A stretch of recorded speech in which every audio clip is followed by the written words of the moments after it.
Until 5:30 p.m. today was a normal day. Let's see how it started. I got up at 7 a.m., showered, got the kids out of bed, then made them breakfast and school lunches. After that, I woke Tracy up in time for her to put 11-year-old James and 8-year-old Maddie on the school bus. She was tired after a late tennis tournament. After kissing the kids goodbye, I left at 8 to go to my job as foreman of the local authority's construction crew. After a normal day, I headed home a little after 5. Today was payday, and I stopped at an ATM to get some cash for the weekend. The damn machine swallowed my card. No message or warning, just refused to give me cash or return my card. In retrospect, it was a bit silly to stick my credit card in to try to get cash. Sunday was Maddie's birthday, and I intended to spend Saturday buying her something special. The damn machine swallowed that too. The bank was closed, so I just headed home. At home, I noticed Tracy's car wasn't in the driveway.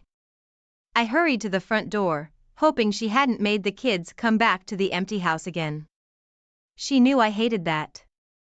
After the last time, I told her to call me if she had something important to do after school so I could get home early. As I was putting the key in the lock, a voice came from behind me. "Mr. David Brown?" I automatically answered, yes, turning around.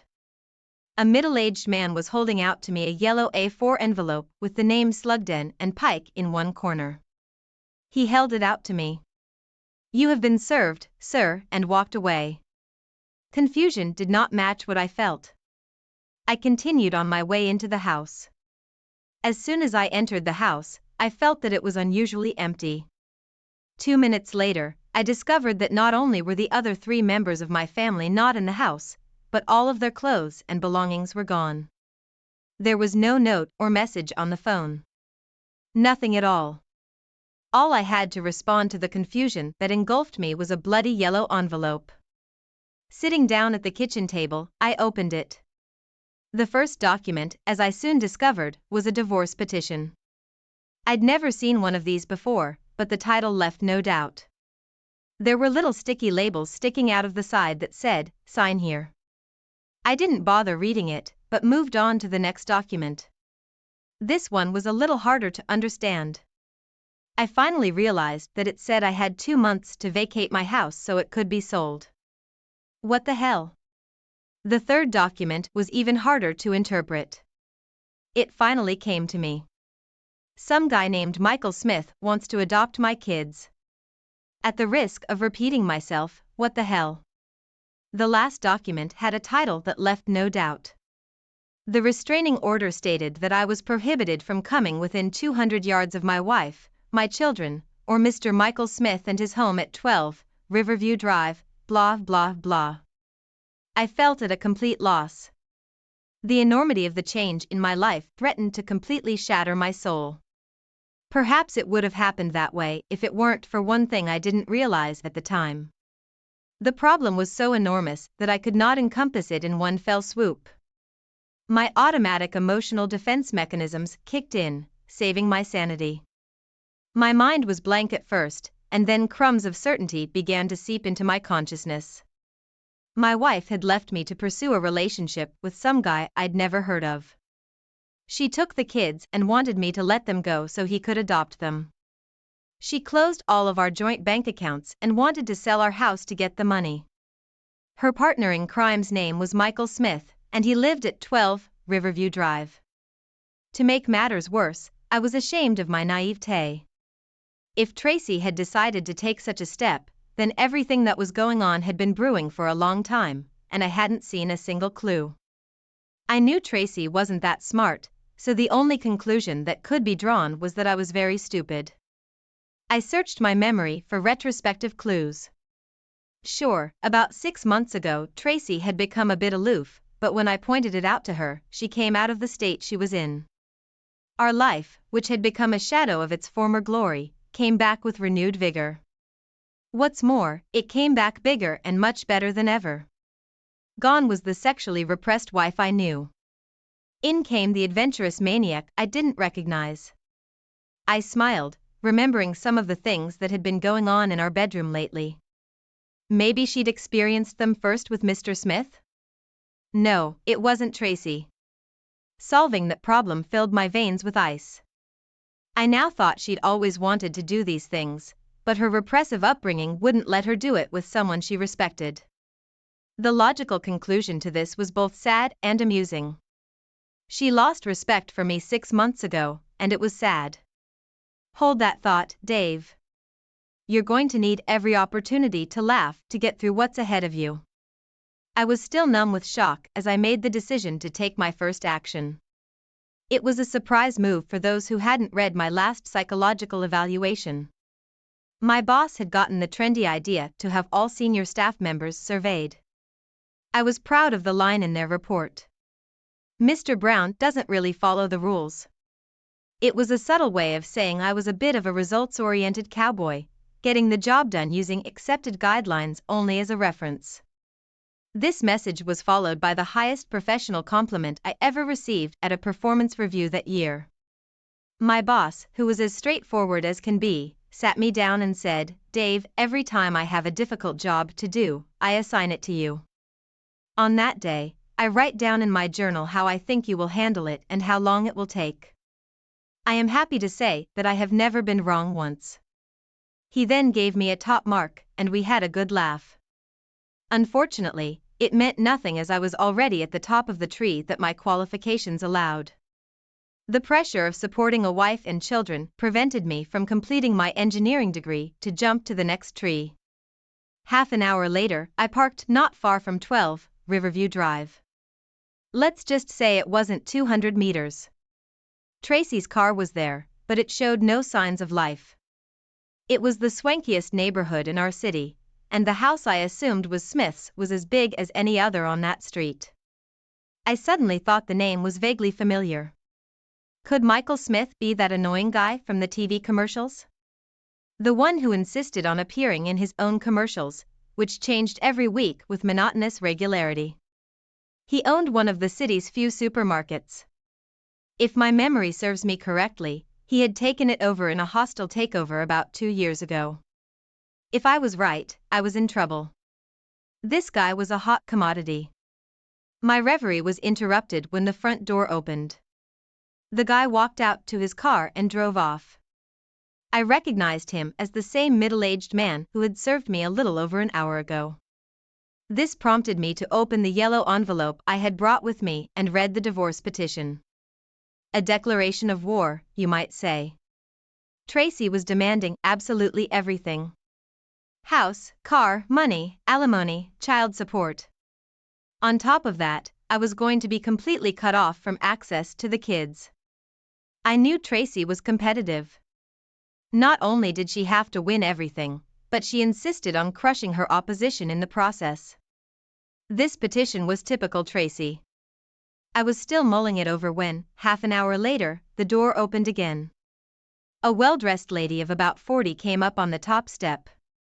She stood there while a large suitcase was carried out and placed beside her by a 50-year-old man who went back into the house and closed the door. The lady stood like that for several minutes, clutching a familiar yellow envelope in her hands. Finally, she rolled her suitcase up to the gate and started walking down the street toward me. The expression on her face was exactly the same as the one in my head. Total confusion. As she approached my car, I stepped out in front of her. She stopped 2 steps away from me and looked at me with glassy eyes, red from crying. She was holding an envelope in one hand and the handle of her suitcase in the other. I simply held out my envelope to her and said, "Snap." She looked at mine, then her own, and burst into tears. She didn't move as I lifted her suitcase into my trunk and held the door open for her. Knowing we were being watched and might even now call the police, I drove down the road, made a few turns, and parked. Strangely, the realization that she was in the same predicament turned on a protective instinct and cleared my head a little. Even with tear-ravaged eyes, she was a striking woman. Giving no sign that she was going to take the initiative, I opened the door. "My name is Dave and I believe my wife knows your husband." She turned her grief-stricken eyes to me and smiled weakly. I saw the sadness recede a little as I watched her. I'm Wendy. Is your wife's name Tracy? I nodded. I caught them in bed together last month. I thought things were getting better between us, and then tonight she burst into tears again. I gave her time to calm down. Somehow the news that Tracy's betrayal of me had become complete and utter didn't shock me as much as I might have thought it would. Is there somewhere I can drop you off? To family or friends?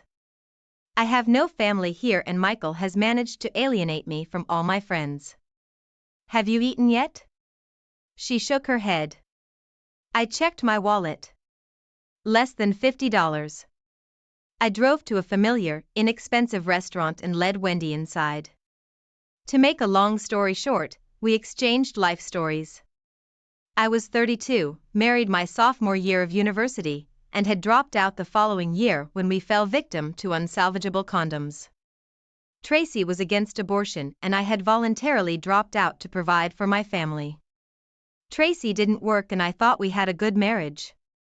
I resented my wife's laziness a little, but I accepted it in our increasingly selfish world.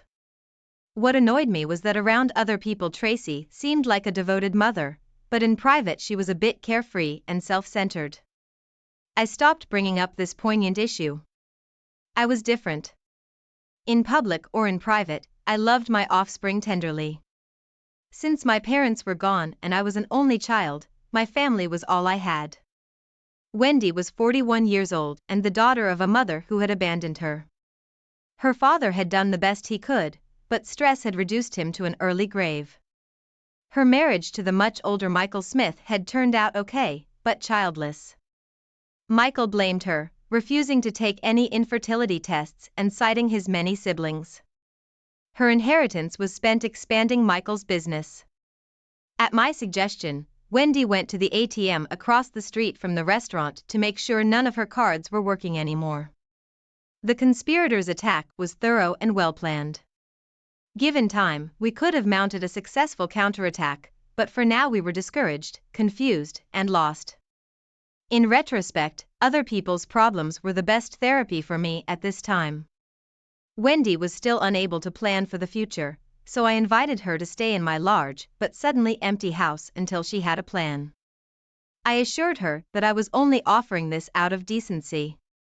I had no ulterior motives.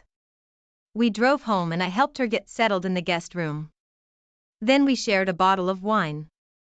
She reached out and put her hand over mine when I told her I was afraid I wouldn't be able to see my children as often as I would like, if at all. In fact, she even shed tears at my obvious pain, which my upbringing had prevented me from doing on my own.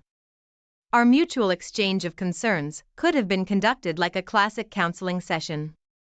By the end of the first bottle, we had come to some insightful conclusions. Their tactics were clearly designed to keep us on our hind legs and prevent us from keeping our own lawyers. Whatever Tracy's motives, she was clearly playing to win. As usual, the idea of splitting the children and property equally after our marriage broke up was out of character for her, so ending the marriage amicably was out of the question. Wendy seemed like a perfectly decent person and could be a useful emotional ally. We retired to our bedrooms, knowing that we were not completely alone in the world. The next day was spent distracting each other so that the new circumstances wouldn't overwhelm us. When she started to get discouraged, I cheered her up with stories and jokes. When I sensed darkness approaching, she would make me laugh. It was a very strange day, but we pulled each other through it. She was a bit of a mystery. For a gorgeous woman, she was oddly shy. With no other source of funds, we pooled our money. With what I had in my closets and budget shopping, we didn't starve for a couple weeks. We had fun shopping like the poor people we were now. For Wendy, who had been in Clover since she married Mr. Smith, it was an obvious culture shock. We struck up a conversation about future plans but stopped when it became too painful. Saturday night, we watched a nice movie together. Sunday morning, Wendy was still lounging in bed when I had unexpected guests. Tracy's father, John, and younger sister, Beth. I invited them over for a cup of coffee. We'd always gotten along well, And what's more, I suspected Beth had always had a thing for me. She had been single for several years, since her ex-husband had run off with his secretary.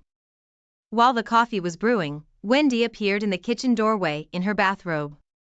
She came out apologizing, clearly embarrassed to be seen like this. John raised an eyebrow and looked at me coldly.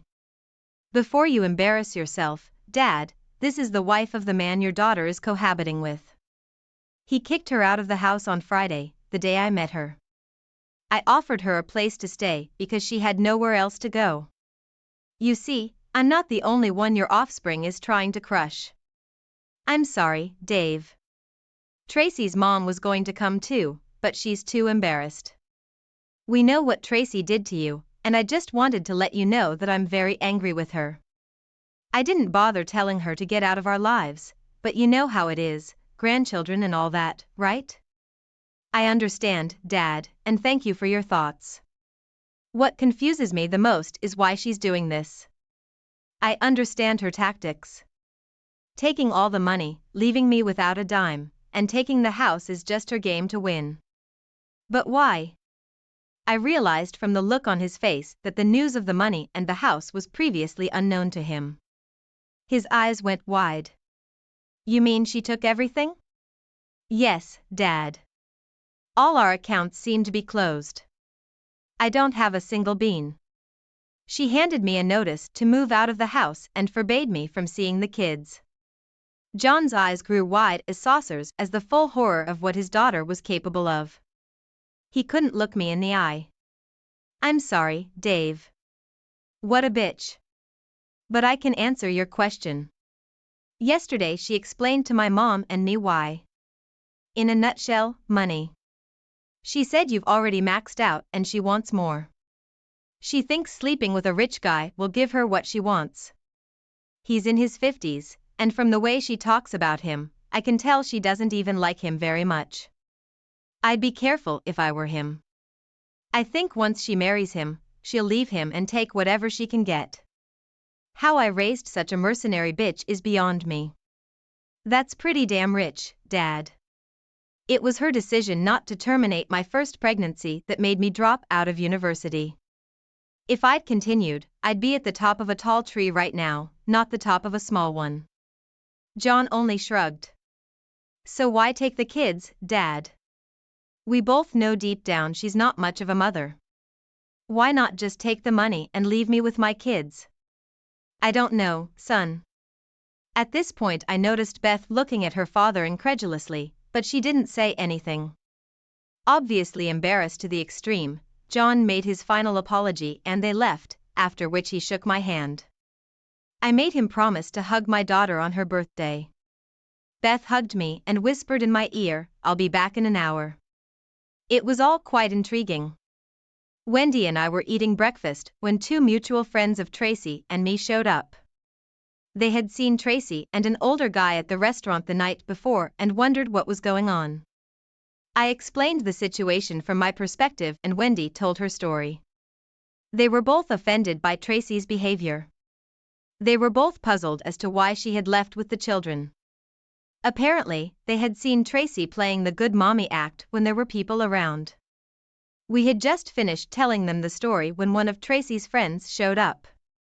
This time we all told the story. She was just as horrified as everyone else. We weren't finished when Beth came back. She pulled me aside and held out an envelope. There's $1,000 in there, Dave. Let's call it atonement for Sister Bitch, shall we? No, I insist, take it. It was very difficult for me as a proud man to accept the envelope, but I was desperate. I took it, thanking her sincerely. I also wanted to tell you that Dad hasn't been completely honest with you. Tracy came over yesterday and picked up the kids. She told us almost everything. I got the rest out of her later. I have to say she's playing a very sophisticated game, Dave. Asking for the money and the house was shithead's idea. They intend to use the money as a bargaining tool, which they will reluctantly do if you cooperate. Grant the divorce and let him adopt your kids. He is childless and really wants someone to leave his empire to. After your divorce, she convinces him that she intends to have a child with him. After that, he will have his inheritance and she will have her way of life. If you can wait that long, Dave, I'm sure she'll lose interest in Jimmy and Maddie and return them to you. I stared at Beth incredulously. There was some cold sociopathic sense in all of this, though. He already had a trophy wife, and that answered my question as to why he was attracted to Tracy if she wasn't that attractive. The lure of an overtly fertile wife would be a powerful magnet. However, I couldn't agree more with Beth's final thoughts. During both pregnancies, Tracy had suffered from severe preeclampsia. During her second C-section, she decided to have a hysterectomy at the same time. Apparently, she didn't tell her family or her new beau about it. This, as well as her other behaviors, spoke volumes about what a conniving bitch my wife had turned into. What did Tracy look like when she talked to you, Beth? If you're asking how she felt about what she did to you, Dave, the answer is guilty. She tried to hide it, but I could see it was tearing her up. She knows she ruined a good man, but you know her. That won't stop her. What about you, Beth? Why are you supporting me? It's just the right thing to do, Dave. My sister always bullied me growing up. What she's doing to you is just wrong. It offends my sensibilities. Remember, I've been where you are now. I know what it's like to be abandoned. You were there for me when my mistake pissed me off, but not Tracy. I'm glad now I have a chance to return the favor. I'm on your side, Dave. I've always had sympathy for you and I just can't see you being treated like this. Well, Beth, I just don't know what to say. I can't promise. No, silly, I don't want us to sleep together. That would be too weird. Besides, I've been dating a guy for about a month now and we're serious. I'm happy for you, Beth. You've always been my favorite relative. I hope this guy is really right for you. Thanks, Dave. Just trust me to help in any way I can. Consider me your personal spy. At that, we hugged and she left. I went back to Wendy and our friends. By evening, we had to explain what was happening over the phone to 3 more friends. All of these gestures of support and sympathy were heartbreaking. So much so that after a dinner we cooked together, we discussed the future. But before we did, I pulled 2 $200 lots out of Beth's stash and gave Wendy one. The rest I showed her where I'd put it in the cookie jar. With Beth's gift, I figured we could make it until the next payday. I told Wendy about what Beth was involved with today. She wasn't surprised. Her childlessness was increasingly becoming an issue in her marriage. Wendy noted that I always seemed agitated at this time of day. I thought about it. It's 8:30 in the evening. For as long as I can remember, I've been reading stories to my kids at this time and putting them to bed. I saw tears in her eyes as she asked, "What are we going to do?" Well, my first priority is the welfare of my children, and that certainly doesn't include leaving them in the hands of these schemers. So I must have the means to take care of them, and that means finding money. I have not yet decided how to take my revenge, but I find the thought of leaving them unpunished very insulting. What about you, Wendy? Her beautiful face suddenly hardened. If you'd just asked me for a divorce and offered me a fair share of our property, I'd have been fine. Now I feel humiliated. Please don't take this the wrong way, Dave, but right now I just want to see him burn. She said it with such force that I vowed never to lash out at her. I smiled to let her know I understood. Well, now we know what. Let's discuss how. We stayed up for another 3 hours exchanging ideas. We discussed and discarded every conceivable way to raise money to buy lawyers. There was no joy. Being mostly law-abiding citizens, we limited our discussions to mostly legal and ethical methods of winning. We came to nothing. Finding no obvious way out, I asked Wendy to describe the shithead's wealth. They moved to town 2 years ago and he ripped them off by buying a house and a store. Later, using the store, house, and boat as leverage, he borrowed $2.5 million to expand. That was the only weakness I saw. We discussed how to use that weakness to attack him. If we could jeopardize his business, it would give us leverage to get better appointments with the kids. I didn't care about the money, but my kids were everything to me. Wendy was all for burning out his business, but I didn't feel comfortable attacking the means by which the guy made his livelihood, even to a lowlife like him. We went to bed too late for Sunday. Monday at work, I told my boss what was going on. He helped me as much as he could. He gave me a short-term vacation and an advance on my annual leave. I tried to do my usual work, but it was difficult. I missed my children every second of the day. In the afternoons, I gave up and just spent time with the comptroller and the administration's legal counsel. I should probably stop and tell you about the people I work with. People look down on those of us who work in local government. Everyone knows it's a very safe organization to work for, but the pay there is bad. So, almost like social outcasts, we band together to look after each other. If I was overseeing roadwork and we had some bitumen left over, let's just say that neither the comptroller nor the lawyer had gravel driveways. By the end of the day, I knew a lot more about how finance works in business and what the boundaries of legality were than I did in the morning. At home, Wendy and I again discussed the day's activities. She cooked dinner after spending the day looking for work. She worked as an accounting assistant before quitting to become a wife. We were relaxing after cleaning up when the phone rang and a visitor changed my life. At 7:30 p.m., the phone rang and I picked it up. "Daddy, where are you, Daddy?" It was Maddie. A lump threatened to close my throat. "I'm here, honey. In our house." "I don't like it here, Daddy. Please." At that moment, I heard Tracy's voice. "Madeline, who are you talking to?" And then the phone disconnected. Wendy saw the look of thunder on my face and asked who it was. I replied, "Maddie," and headed for the door. Wendy chased after me and tried to hold me back.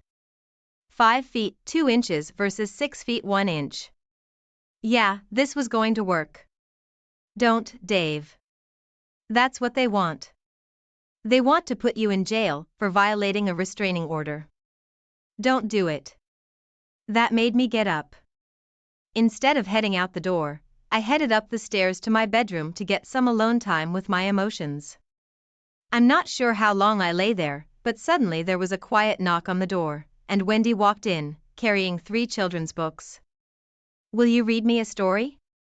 I stared at her, then at the books. Silently, I motioned to her and made room for her to lie down next to me. I picked out Maddie's favorite book and started reading. By the end of it, I was calm again. I leaned over and kissed Wendy on the forehead like I had kissed Maddie for 8 years. She smiled. Up until now, I had pushed thoughts of children to the back of my mind. The thought that I might lose them or that they would live in single-parent families was too heavy for me emotionally. At that moment, the doorbell rang. I was stunned to see standing there was Sophia, who was never Sophie. She was Tracy's best friend, and she and I had always gotten along well. I invited her in and introduced her to Wendy. Sophia had a hard time making eye contact with either of us. After a short conversation, Sophia said, "I just wanted to apologize to you, Dave. Tracy put me in a position where I knew in advance what she was going to do. That's why I've rarely seen you for the last 5 months. She made me promise not to tell you about her affair." "I'm sorry." I tried to talk her out of it, but you know how she is when she's up to something. "I knew she was going to divorce you and fight over the kids." I was silent when she stopped talking. In front of us was a girl with an extremely troubled conscience. My first reflex was, here was the enemy, and if she was expecting sympathy, she would leave disappointed. Then it hit me. Perhaps there was another source of inside information here. For a decent person, guilt can be a serious motivator. I just had to supplement it a little. "It's all right, Sophia. I understand the terrible position this has put you in. Thanks, Dave. You know she closed our accounts and left me without a dime, don't you? Yeah, she was bragging about it when I saw her tonight. I say bragged, but I think it was just bravado. I think she inwardly feels a lot of guilt for what she did to you. Up until now, Sophia had struggled to hold eye contact, but now she was looking firmly into my eyes. For the record, Dave, I didn't believe for a second what she said about you hitting the kids. I've seen you and her interacting with James and Maddie, and I know you wouldn't do that. What? Didn't you know? She told Child Services that you were bullying. She said they couldn't prosecute because there was no evidence, but the allegations alone were enough to get a restraining order. From the shock of this news, I slumped in my chair. Damn slut. I was 10 times better than her parents. Both of my guests just stared at the kaleidoscope of emotions that must have played out on my face. I ignored all but the last one. Pure, implacable hatred. When my whirling mind calmed down, I realized with dead certainty what I had to do. If one side in a fight fights clean and the other fights dirty, the outcome is inevitable. I knew I had to fight as dirty as I could imagine. Then I had to get a better imagination. I don't know how long it took before I gained the ability to speak. Will this woman stop at nothing to win? I've never raised a hand before. Yes, I can see it in your face, Dave. Like I said, it didn't sound right when she told me. I know a lot of fathers and they always go out with the boys to bars or fishing. I know you spend every spare minute with your kids. I've seen you and I know you wouldn't hesitate to put a bullet in a bullet for them. Damn right I would. They're my future. What a lying, conniving bitch. You know what her full game plan is, don't you, Sophia? We've learned from another source that she intends to use our money and this house to gain full custody of the children. Then she wants Wendy's husband to adopt the kids while telling him she'll have one with him. Apparently he is desperate for an heir. I'm sure she'll put off trying to have a child with him until they're married, saying she doesn't want their child to be born out of wedlock. But she can't have another child, Dave. I know that and you know that, but Mike Sucker Smith doesn't know. By the time he finds out, she'll have traded half our modest house and bank accounts for half his fortune. The collateral damage to me, the kids and you is pure, don't give a damn territory for Tracy. Me? Yes, you. What kind of best friend would lie to you about her husband abusing the kids? I stopped and watched Sophia comprehend the ultimate truth. Her best friend was a sociopathic bitch. Clearly embarrassed, she excused herself and walked away. I tried to go upstairs and indulge my emotions again, but Wendy grabbed me and hugged me. Neither of us said anything. We just silently enjoyed the companionship. Two people in pain and seeking comfort. Eventually I thanked her and we settled down for the night. I don't know how much sleep Wendy got, but I certainly didn't get much. Resentment at Tracy's tactics fought the pain I was feeling over Maddie's phone call. I guess I gave up around 4 in the morning when the outline of the plan was already comfortable enough for me. The next thing I knew, Wendy woke me up by opening the curtains. Good morning, sleepyhead. Breakfast is ready. After showering, I headed downstairs. Even though it was still early, I called my boss and asked for time off. He readily agreed. Wendy just stared at me across the kitchen table. Wendy, how dirty do you want to get? Yes, David, I didn't realize you cared. She ruffled her hair flirtatiously in the back and smirked when she said that. I grinned back. Cheeky bitch. I meant how dirty do you want this fight to get? Try me. What are you thinking? Oh, nothing much. I'm just thinking about destroying your husband's business, destroying my wife's support base, and completely ruining her plans. Leaving them both a quivering broken wreck, that's all. Sounds like a good start. I have some thoughts on that, too. We compared notes. After breakfast, while Wendy poked around the internet and researched libel and slander laws, I called Tracy's mother. I turned out to be right. She had no idea that Tracy had involved children's services and was appalled by her daughter's tactics. I then called Beth and repeated my story. She was going to disown her sister on the spot, but I convinced her to hide her disdain and become our Trojan horse. By the time I finished my calls, Wendy had done her research and we compared notes. We then spent a friendly hour in the workshop making 2 signs. Half an hour later, Wendy and I were seated in chaise lounges on either side of the main entrance to the building where Michael Brown worked. I knew from that the building was on land leased from the local authority. We were not trespassing. Our chairs were in a prominent position, but in no way interfered with the flow of customers. I held a large sign that read, Wendy held a sign that read, it soon became apparent that Wendy's was getting more than I was. That was to be expected. She was much easier on the eyes than I was. A pattern soon emerged. People were reluctant to stop and talk when I was alone, but once one stopped, others felt comfortable enough to let curiosity override their restraint. When they stopped, I simply told them the facts of the story. Wendy's research confirmed what we had both guessed. It's perfectly legal in our country to tell the truth. If we stuck to the facts, we didn't face libel charges. To our satisfaction, almost everyone we talked to had decided to shop elsewhere that day. People seemed genuinely offended by the actions of Tracy and Shithead. Men by my story, women by Wendy's. Although the impact on business was negligible, our plan was moving forward. In between Joe Public, we had some notable visitors.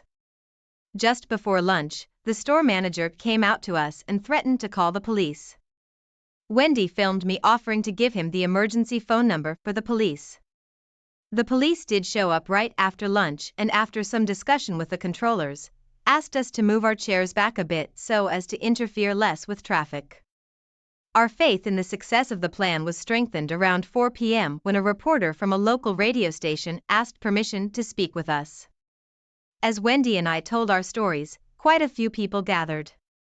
They seemed most interested in my accusation of child abuse. Child abuse is such a sensitive subject that the alleged perpetrator rarely brings it up. They disappeared, promising to stick to the facts we told them. We stayed to say goodnight to the manager as he was closing the doors that evening, promising to see them in the morning. We were both thrilled with how we were covered on the local news that night. Of course, the next morning, we wished him a good day. Shortly thereafter, 2 uniformed security guards showed up and successfully got between us and our potential interlocutors. This time I called the police. They arrived and spoke to the manager, presumably about his role in suppressing our right to free speech. I treated them to coffee from a van that had been set up to cater to the gathering crowd. We seemed to be the hottest entertainment in town that day. Wendy helped us out by dressing in the perfect abandoned wife outfit. Holy crap, this woman could be an actress. She definitely has the looks for it. We didn't notice 2 guys in suits approaching us. We were too busy watching the state television news van parked across the street. By the time I was handed a cease and desist order with the threat of being sued for loss of trade, currently estimated at $30,000 a day, the entire scene had been digitally taped. The suits hurriedly withdrew, leaving us to talk to a reporter about our little human interest story. Once again, we stuck to the facts and begged them not to embellish them in any way. I held a letter in my hand, on which the letterhead of Slugden and Pike was painted at the top. After another satisfactory day, we went home when the doors of the store were closed. Quite a number of people had stayed there to receive the promise of new entertainment, and it was evident that people were hesitant to run the gauntlet. We rushed home to watch the nightly news. I jokingly suggested that Wendy get an agent. However, when our story aired, it became frustrating. The camera crew had set up outside the Crook's mansion. When I saw my bewildered children returning from school being hurriedly let out of sight, it was like a knife to the soul. I read another story to Wendy that night. We also received an average of 10 phone calls a day from friends and acquaintances expressing their displeasure with Tracy's actions. I thanked them and offered to vote for her friendship with my feet. Tracy must have become the loneliest woman in town. At 9:30 p.m., Sophia knocked on the door. She didn't respond to my greeting. She just walked in and gave me a very tight hug. And when she broke the hug, she just put the memory card in my hand, turned and ran away, tears streaming down her face. Intrigued, I carried it into the house and Wendy and I plugged it into the computer. Talk about a dynamite. It was a recording of Sophia confronting Tracy about her lies to herself and children's services. It was a recording of Tracy's confession as she desperately tried to justify her actions. And it all lasted until Sophia pulled herself out of her former friend's life for the last time. Our excitement diminished a bit when we realized that despite the illegal recording, the tape was of little value. We debated sending it anonymously to our new friends in the media, but that would have gotten Sophia in trouble. Our newfound determination to be nasty had some limits. Unfortunately, the next day when we were served by none other than Reginald Pike, LLB himself, there were no journalists around. He tried to do us both together, but we didn't want to cooperate. In the end, one of us had to film what was going on. We were each sued for a huge amount of money. What a waste of time. They, of all people, knew we were broke. After that excitement, we went back to our lonely vigil. Yes, I said lonely. There were very few people in the store that day. Perhaps the culprit was the sudden advertising of other stores that sold the same thing as Mr. Smith's. It's easy to imagine how competitors, sensing his vulnerability, began to increase their market share. Shark, meat feeding frenzy. During this time, we were filming ourselves and our fan club. Every time a truck arrived, we filmed it too. The logo of the delivery company on the side was especially clear. Maybe they could be persuaded to become former suppliers. At 2 p.m., 2 excited employees came out of the store. They said that they had been warned at a staff meeting to expect that they would have to give up their jobs. This was painful. Wendy interviewed me, urging other good companies to consider hiring all the extra employees. That file went into the collection. At 3:30 p.m., the state news van suddenly reappeared. Just then, 3 more guys in suits showed up, but this time without ties. In full view of the cameras, they announced that they too were attorneys. They were moved by our story and the injustice of what was happening. They offered us their services to defend our divorces pro bono. Is that what pro bono means? After the cameras stopped rolling, their chief, Brian Carlson, explained that he is a former partner of Pike and Slugden, who was stitched up by the other 2. Hell hath no fury like a scorned lawyer. We invited them to join Wendy in her office at the coffee shop across the street. They were still there when my workday ended and I joined them. Over 15 cups of coffee, we left with signed papers that they would represent us in our divorces and in my fight for custody of the children. Old man Carlson's eyes lit up when we told him about Sophia's record, but we refused to give him a copy. Had he been a typical lawyer, he would have reached for an atlas to point her out on a map in response to any talk of ethics. By this point, our story was relegated to the public interest segment at the end of the news every other night or so. Our new friend Brian looked really good on the news that night. The open-necked shirt looked good.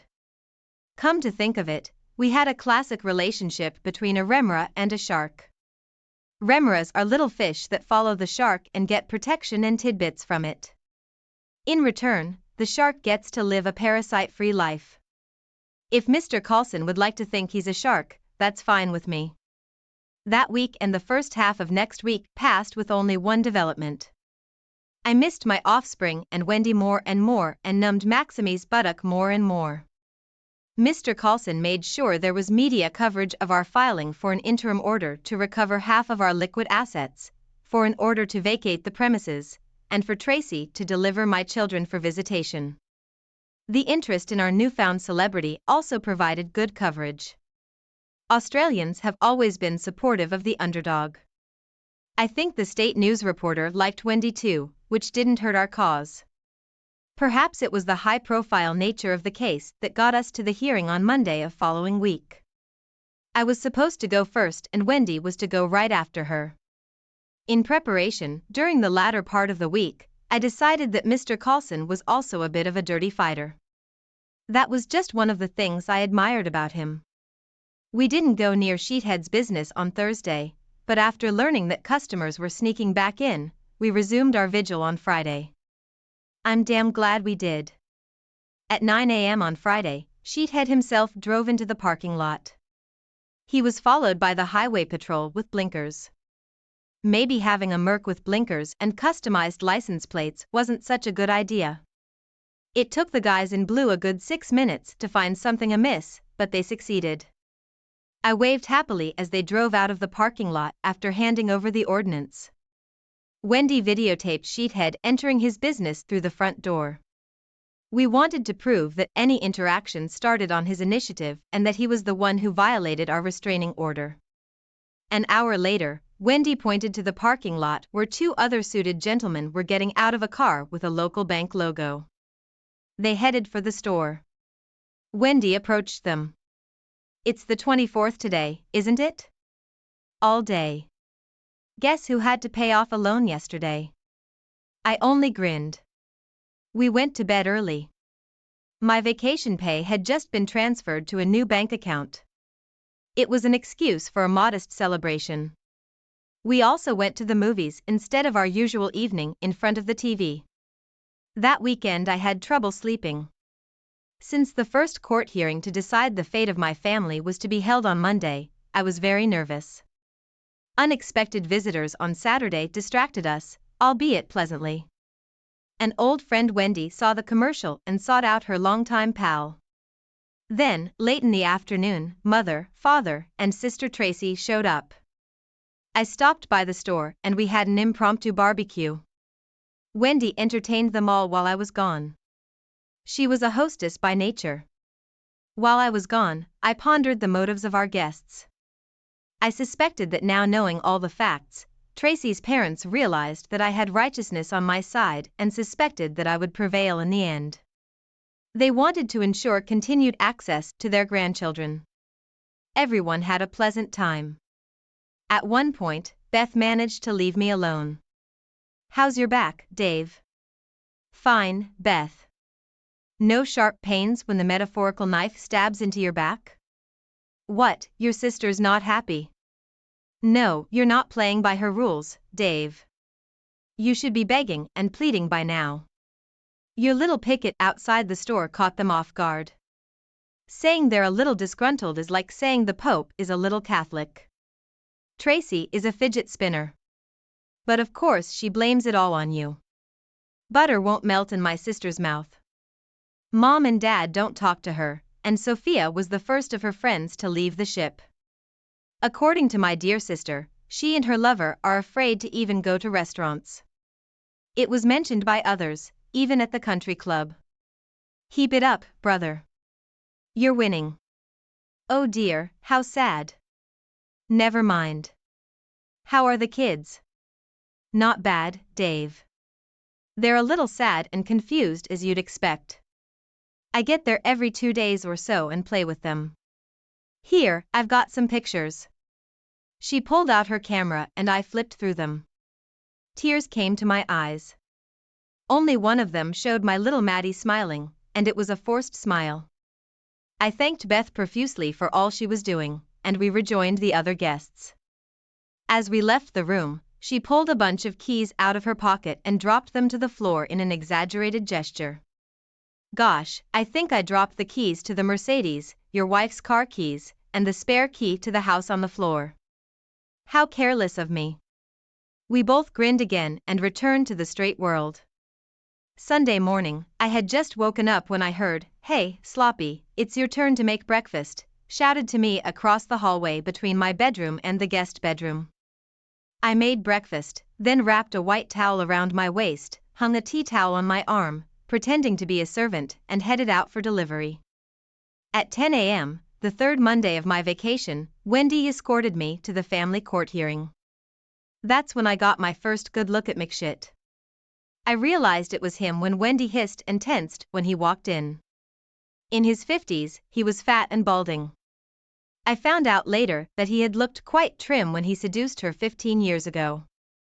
Not being experts in family matters themselves, Slugden and Pike had sent an assistant with them. He was an old friend of our Mr. Coulson, but that didn't stop him from doing his best for his client. Coulson first laid out his side of the financial issues and the opposition responded in kind. Their tactic was that Tracy would need our assets to support her children. After Coulson presented my motion for joint custody, he attempted to get an order that the children be interviewed by Children's Services staff to hear their views. Through legal niceties, the opposition overruled that attempt. Her boyfriend then consulted Tracy, who had been looking daggers at me all morning, and asked for a short break. For a few minutes she and Coulson whispered. Then Mr. Coulson approached me. "Your dear wife wants you to know that if you don't back down, she will go public with all her accusations of your abuse of her and the children. She is willing to give up all claims to the house and money if you give up the children." I looked at Tracy, who was smiling smugly. Then I looked at Wendy, searching for strength in her. She had been alternately smiling and frowning all morning, depending on whether we were winning or losing. Coulson continued. "You know what you have to give me, don't you?" I reached into my jacket pocket and pulled out a small tape recorder and handed it to him. Sophia had given me permission to do this as a last resort. Coulson turned back to his opponent and I watched the villain's face drop as he was shown a few edited moments. Their voices raised enough that I could hear some of the words. "Unacceptable to hell with the media" were among them. After a few minutes, Coulson's opponent left the room. 10 minutes later, he returned and sat down next to Tracy without saying anything. The judge was called back to bed. The bad guy got up and became the good guy. "Your Honor, on behalf of my attorneys, I am compelled to inform you that due to new evidence, we can no longer represent the defendant in this case." Tracy looked stunned and confused. The judge confirmed the attorney's recusal and we all watched him pack up and leave. I leaned over to Coulson and he whispered in my ear. "Rumor has it that Messer, Slugden, and Pike have lost a bunch of business over this case and a few more are threatening to leave. I guess our little record made them run away from some bad juju. Don't worry, the judge will see what today's little performance was all about. He's playing golf with my boss." Before I could ask where this was going, the judge made it clear.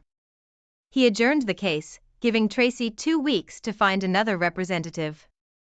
He said he did not want to rule on the financial issues until the custody issues were resolved, which of course had not yet come to that point. He did not want to lift the restraining order because there were allegations of abuse that had yet to be argued in open court. Hell, 2 more weeks of separation from the kids. He adjourned to Wendy's case. No reporters were visible outside the court. They were chasing a juicy, rare story about lawyers dumping a client. That night, Slugden and Pike released a statement that mentioned the words conscience and good judgment. Speculation flared with renewed vigor. Any sense of victory I had was muted. I missed my children. The tension was beginning to take its toll on Wendy as well. She was beginning to feel guilty for surviving on my means. I reassured her, telling her I couldn't have gotten this far without her emotional support. I didn't feel like sitting outside the damn store for another 2 weeks. Getting media attention was getting harder and harder. I was already imagining how by the end of the week I would have to sit there naked just to get the camera's attention. I decided to skip Tuesday and just watch how many customers they had, several times a day. Just after lunch, my phone rang. It was a mysterious guy named Henry who wanted me to meet him at a coffee shop across town. I asked Wendy to watch us from afar with a camera to make sure nothing untoward happened, or if it did, evidence was obtained. Henry turned out to be the assistant manager from the store. The cloak and dagger was to keep rumors from reaching us. Incredibly, he urged me to resume my post outside his store. It seems the bank was forcing Mr. Smith to sell the store quickly and cheaply to cover the debt. They couldn't expect to repay the loan while he was at the helm. Henry and many other employees were secretly negotiating with the bank to buy back the stock. Over this glad tidings, Wendy and I gladly took our seats. More good news from the lawyers came later in the week. Wendy handed them a bunch of documents when we engaged them. It seems that one of the items was an agreement made when the inheritance was transferred. Under it, she bought a stake in a business that was supposed to pay monthly dividends. That amount was invested back into the business, and the end result was an astronomical amount of money. Saturday was a day off. The store began to close that day to avoid paying overtime. We invited Beth and her parents over for another barbecue, as well as a new old friend, Wendy. Beth briefly told us about the recent events at the Smith mansion. Apparently, things were not going well. I was okay with that. Beth thought it was paranoia that made Tracy suspect her of being a double agent and not welcome her visits over the last week. With no news about my kids, we had just finished eating when the doorbell rang. I opened the door for Tracy. "Are you supposed to be here?" "Apparently, if I come to you, it'll be okay." I invited her in. She walked in but stopped when she saw her mother and father. Wendy gave her a hateful look and then went upstairs where I assumed Beth was hiding as well. The looks her mother and father threw at her weren't much better. Tracy was starting to look very uncomfortable and called me into the kitchen. "Dave, for old time's sake, could you back off a bit?" "Why, dear? Didn't the trade work out the way you thought it would?" "You know it didn't. I just thought that by taking all the money and the house, you'd be forced to give in and let Mick adopt the kids. Then when I'm married again, we can prove to the poor guy that you're no longer capable of having his child and take him for all he was worth." Tracy stared at the table for a long moment. "After I had his money, I was going to come back to you, honestly, Dave. I thought I could enjoy being a rich man's wife in the meantime, but you've ruined it. His business is failing and we can't even go out in public after that smear campaign you started. Last time we went to a restaurant, an old lady just spit on me. Don't mention the police. They've stopped me 3 times this week. I'm 3 points away from losing my license." I couldn't believe it. Tears came to my dear wife's eyes. "Can't you back off and let me realize my dream, honey? I thought you were a student of history, Tracy. Who said those who don't learn from the mistakes of history are doomed to repeat them? I compare your surprise attack on me and our family to the Japanese attack on Pearl Harbor and the British colonies in Asia on the 7th of December, 1941. Because of the nature of the attack, Churchill and Roosevelt had no choice but to demand the complete surrender of the attackers. If you had politely asked for a divorce before you did the dirty deed to our marriage and that asshole you're copulating with had done the same, we could have split things up amicably and you could have lived happily ever after. Instead, you chose the Pearl Harbor method and now I will accept nothing short of total surrender. I can't believe you think I'd trade my kids for money. Don't you know me at all?" I saw the realization dawn in her that she had been so focused on her long game that she had missed some minor details. Then came the realization that she wasn't going to get anywhere with her emotional approach. Her face hardened and took on an expression more recognizable to me. "So Mick wants to talk turkey tonight. Can you come?" "Yes, and I was born yesterday." "Come to your place and get arrested for violating a restraining order?" "Well, we could come here." "No." "Why not?" "Because if Michael Shithead Smith comes within 100 yards of me, I'm going to rip his head off and spit in his neck." Tracy looked shocked. She'd never seen this side of me before. "Why? What did he do to you?" "Let me see, honey. Entertained my wife for God knows how long and incited her to blow all my money. Stole my children. What's not to like about that?" Tracy stared at the table again. The thought of having to negotiate for my children and not rely on the whims of the court system prompted my next comment. "How about Skype?" "Yeah, that might work." "What time?" "Hold on. I have to coordinate with my partner." "What partner?" Wendy. We make all the decisions together. That old bitch. Who are you calling old? Have you looked at who you've been sleeping with lately? How old is she? You know, I don't care. She's been a good friend when I needed it, so who cares? I went upstairs and discussed it with Wendy. She was all for it. After all, what do we have to lose? Back downstairs, I made arrangements with Tracy for 9 o'clock at night. She left, throwing an indecent look at her parents. The last thing she did was look around the house. And again, I swear she had tears in her eyes. I went back to the party, which ended around 8:30. I put my laptop on 2 chairs on the sides of the table, but Wendy said she would sit off camera. She said if she didn't bat her eyes at Michael Smith for the rest of her life, it would be too soon. At exactly 9 p.m., I logged into Skype and the screen showed the happy couple sitting side by side. Wendy had showered and was sitting in her robe at the entrance to the kitchen. There were no introductory pleasantries. It was obvious from their actions and body language that here were 2 individuals vying for dominance. But I already knew they both had different goals in mind.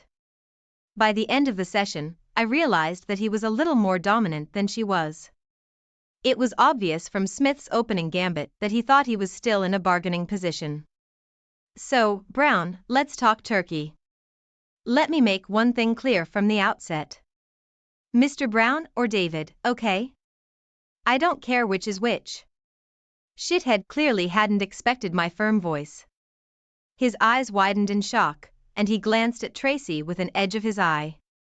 He realized he'd lost his first moral point. Okay, David, where's my skinny barren ex-wife? Once again, I must remind you to be polite. She's listening, but she won't look at you. Apparently, she never liked snakes. If you can't be polite, I'm going to stop this right now. Understood? Point 2 was in my favor, and everyone knew it. I heard Wendy chuckle softly at my use of the word snake. Tracy couldn't help herself. She looked at Mick's shit and frowned. Tell you what, David, you stop your little vigils at the store. Maybe even get a press conference together and say it was a misunderstanding, okay? I'll sign the house over to you and give you half the money back. Then I'll agree to let you see the kids every other weekend. I can't be much fairer than that, can I? What about Wendy? What do you care about her? At this point, she had pushed Tracy off center stage.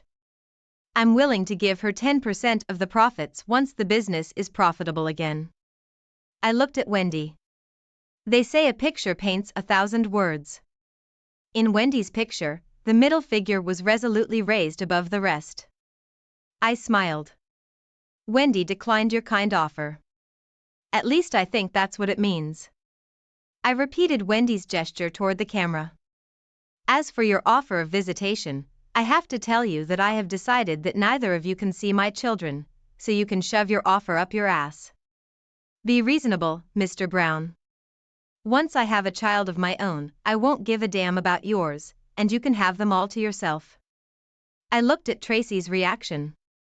She turned a shithead and frowned. But it wasn't the frown of a person who was angry that her chosen one had just signed away her children. It was the frown of a man annoyed that the cat had just been let out of the bag. So you want me to leave my children in the care of a man who looks at them like a bargaining chip 12 days in 2 weeks? It's your choice whether or not to use Vaseline when you stick your proposal where the sun don't shine. Both of my opponents spoke at once. Tracy had won this contest. Come on, Dave. You're not still mad that I left you for a better man, are you? At that moment, Smith rose and stood behind Tracy. He put his arm around her. I watched what was happening. It was obviously a premeditated tactic and meant that they were recording our conversation, hoping to elicit a strong reaction so they could show it in court somehow. I was not moved at all by the sordid spectacle before me. However, I was not indifferent when a bare arm came around my shoulders from behind and something very soft and warm pressed against my neck. Be a gentleman and don't look back for a minute, they whispered in my ear. Wendy then turned my head and kissed me on the lips. After a couple moments, she broke the kiss and we both looked at the screen. A stormy expression appeared on Tracy's face. Most people fool themselves to one degree or another when they look in the mirror. However, the difference between what Tracy saw in the mirror every day and what she saw on the screen was too great for illusions. She suddenly realized what bargaining really meant. "Get your hands off my husband, bitch." I turned and whispered in Wendy's ear, feeling the warmth on her neck. "Nice tactic," she whispered back. I expected him to pull something like that, not her, but oh well. Remember, don't look back.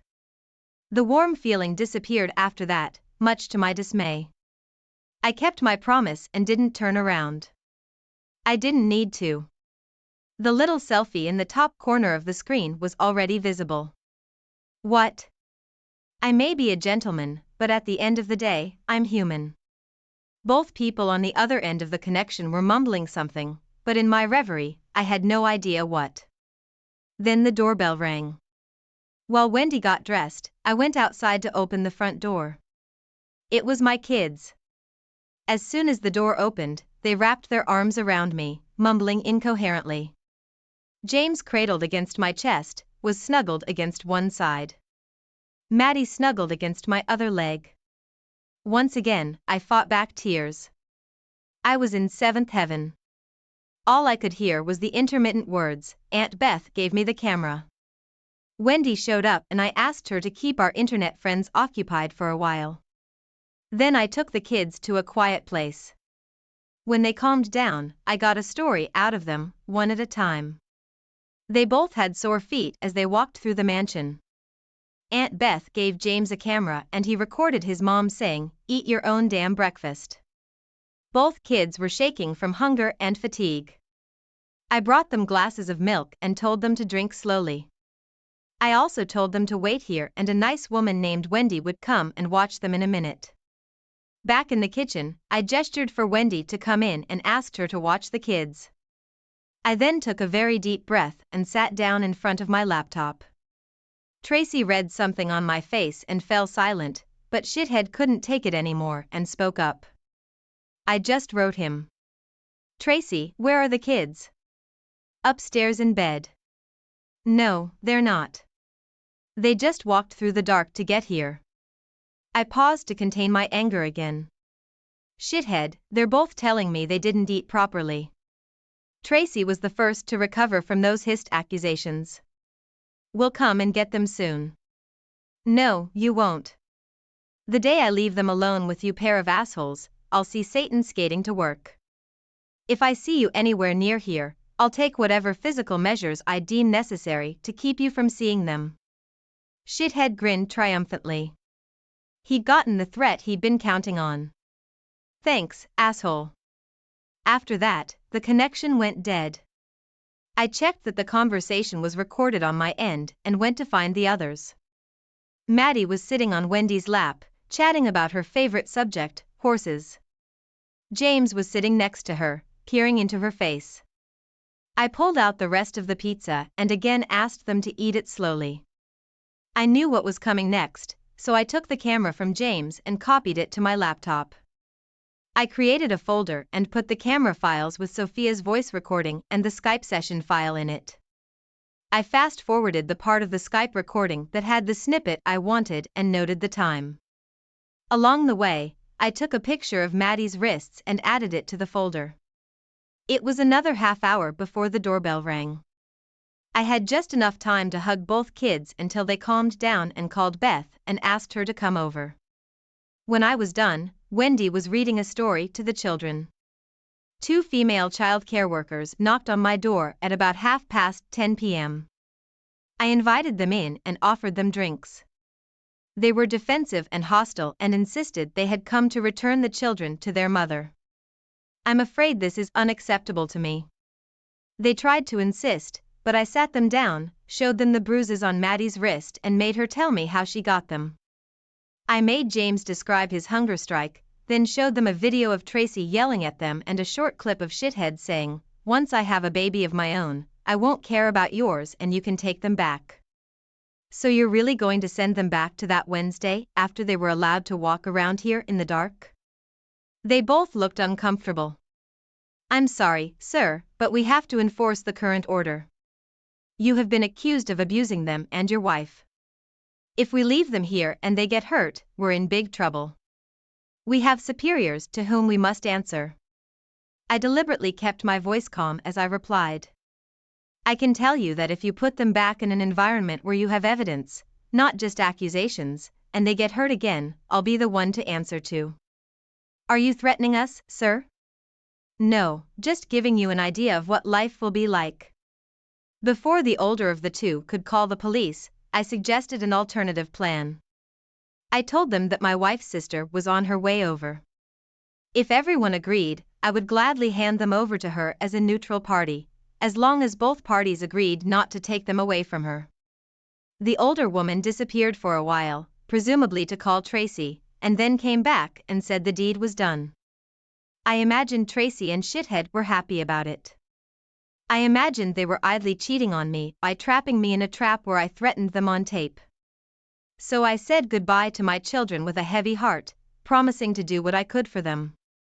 They both liked Aunt Beth, so they took it normally. Wendy said nothing as I disappeared to get emotional again. The next day, Wendy offered to go to Beth's house to help get the kids ready for school.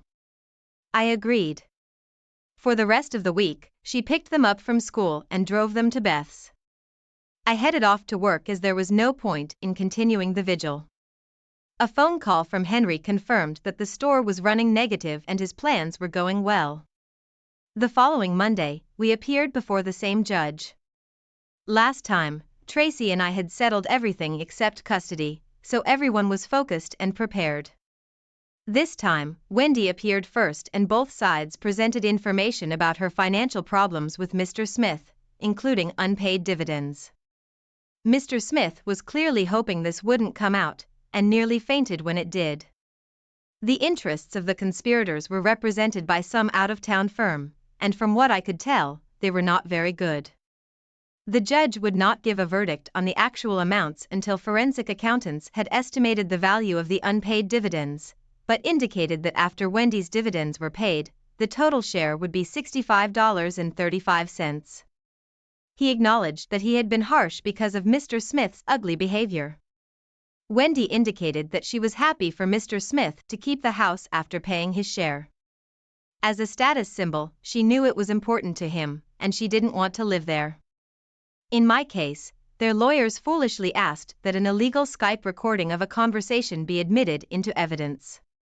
We readily agreed, which confused their lawyers. They, of course, only played back the part where I threatened them. That and Tracy's testimony that I had abused her and the children were designed to portray me as the villain. I sat stoically and endured. Before I went on trial, Beth and Sophia were brought in, and the picture was broadly painted that I was a much better father than Tracy was a mother.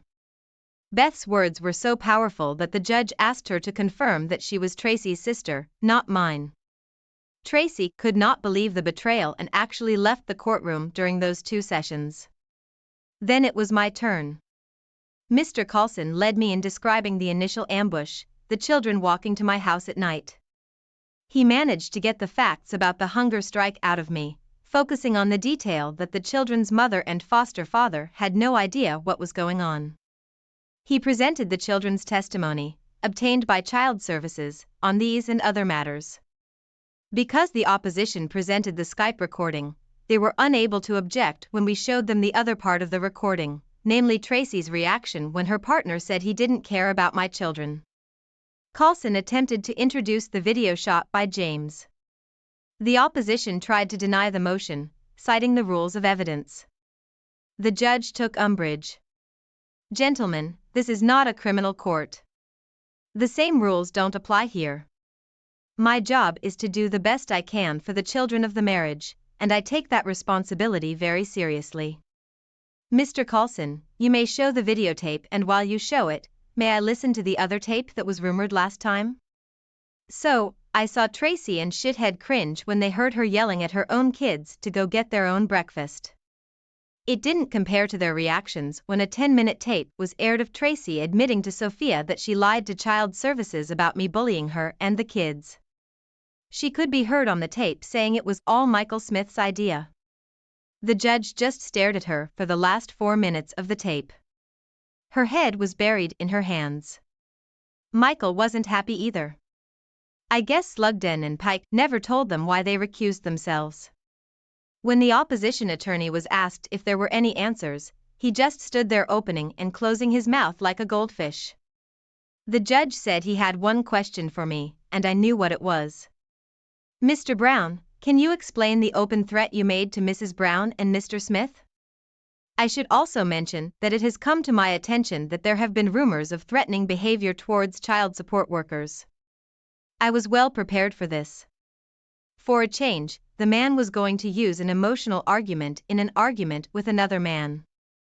I had done my research and it was carefully planned. I stood up and looked him firmly in the eye. Yes, Your Honor, I can. You have heard the same evidence I have, that my children were taken from me through neglect and abuse. I have always believed that it is my duty as a father, no, not that word, my privilege, to protect my children from harm.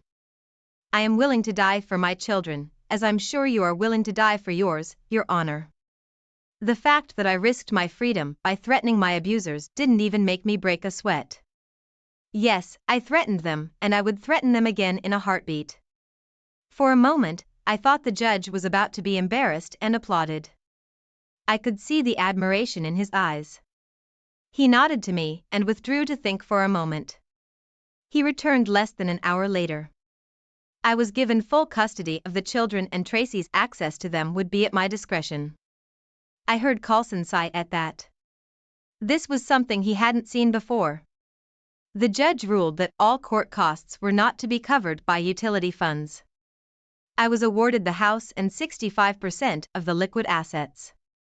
Again, the judge admitted he was harsh on Tracy because of the methods she used in the ambush. You could almost see the smoke from the journalists' pencils.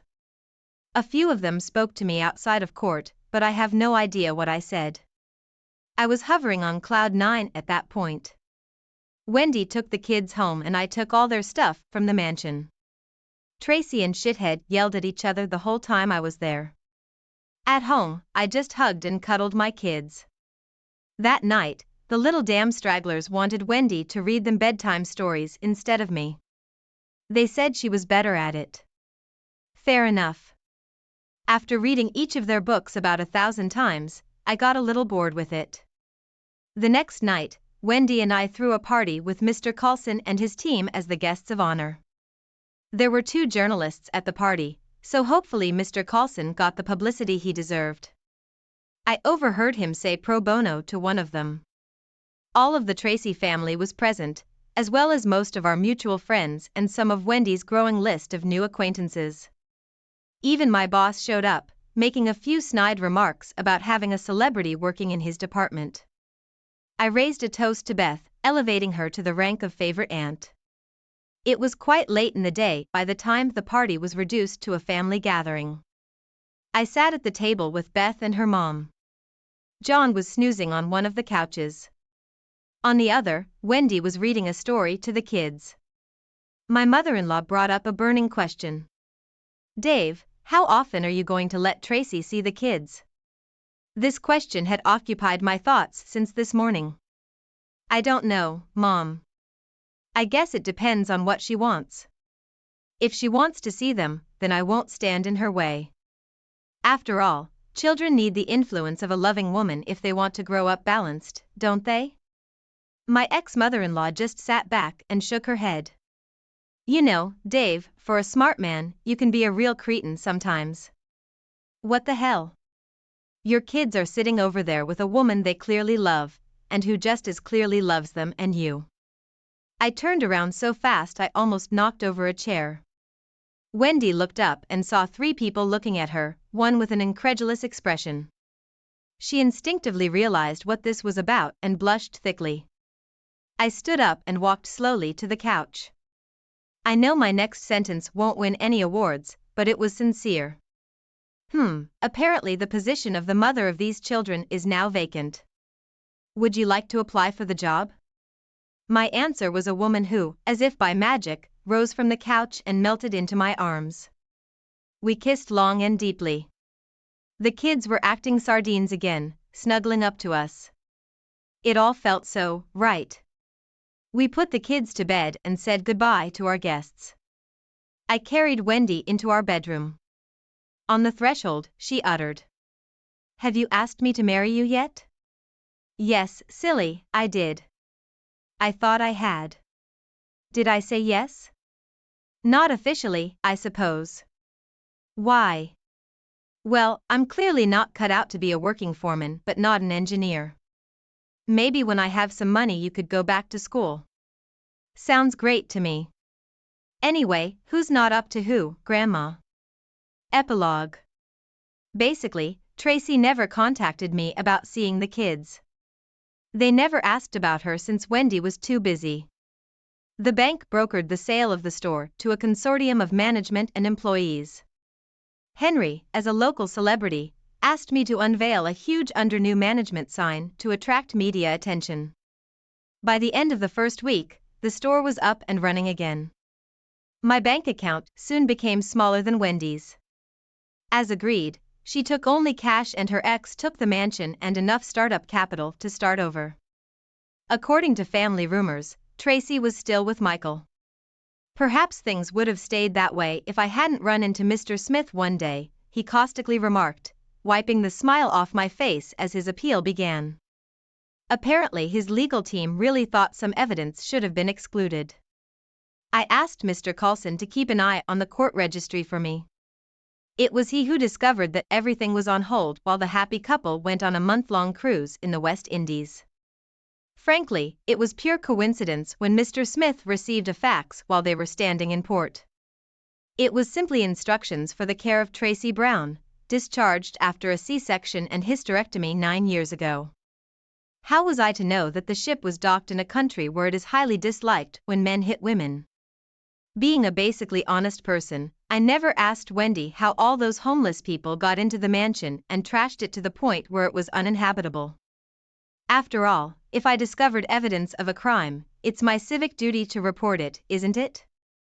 Who knew that insurance companies refuse to pay out money when people leave their homes unguarded when they go away for a month?